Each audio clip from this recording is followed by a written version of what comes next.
The Gospel of Mark contains 3 passion and resurrection predictions. These are found in the section of the way and are in chapter 8 verse 31, chapter 9 verse 31, and chapter 10 verses 32 to 34. Our gospel text of today, which is from Mark chapter 9 verses 30 to 37, contains the second passion and resurrection prediction. There are 3 parts that we can reflect on in these verses.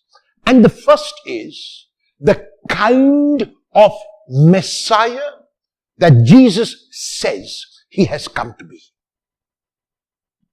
We would enjoy and we would possibly like Jesus to be a warrior Messiah. To be a Messiah who defeats his enemies with violence. To be a Messiah who would overthrow those who oppose him. To be a Messiah who would not listen to another point of view, but who would rule with a mighty arm. And yet Jesus explicates in the verses of today who and what he is. He speaks about himself as being delivered into the hands of humans who he says will put him to death. However, because he is a Messiah who gives himself up, God will not give up on him. And that's why Jesus adds in this prediction, which is not merely a passion prediction, but a passion and resurrection prediction, because Jesus never predicts his passion without in the same breath also predicting his resurrection. And so therefore, even though he will be delivered into human hands and be put to death, Jesus is emphatic that he will rise again on the 3rd day.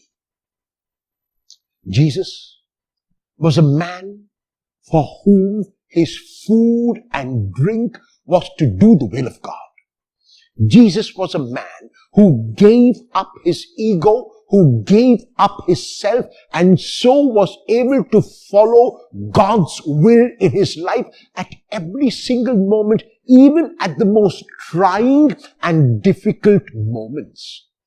Even when it was at great inconvenience to his own person, Jesus never deterred from continuing to do God's will. And today, through this second passion and resurrection prediction, invites us to do the same and to have the same faith as he had.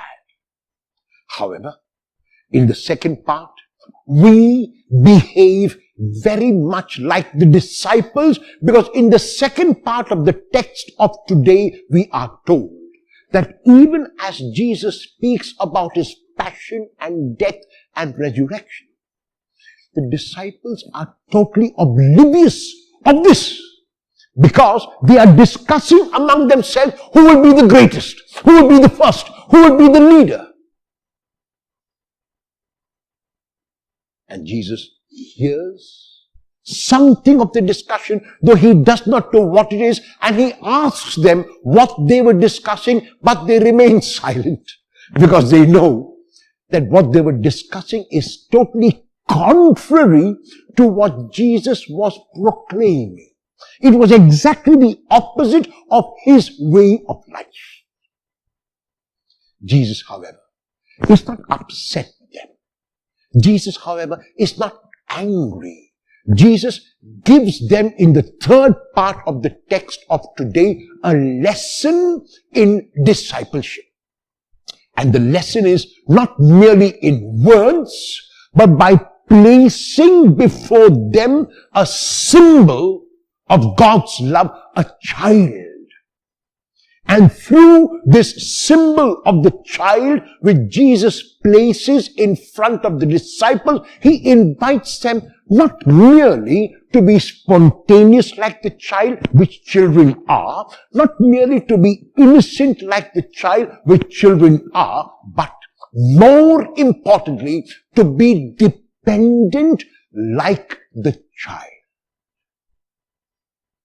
The dependence is on God. And that is why in the only prayer which Jesus taught his disciples, Matthew chapter 6, verses 7 to 13, Luke chapter 11, verses 2 to 4, Jesus asks us to be dependent on the Father for something as magnificent and stupendous as the kingdom, but also for something as mundane and regular and ordinary as bread. So the child whom Jesus places before the disciples in an example of what it means to be part of the kingdom, he invites them to acknowledge that they are dependent and not independent. They are part of a community of brothers and sisters in the Lord. It is not easy to accept a Messiah who will give his body to be broken and his blood to be shed. But the fact is that this is the Messiah we have, who invites us to do the same. Will you hear the invitation of Jesus not merely with the ears of your head, but with the ears of your heart? And will you respond to that invitation today?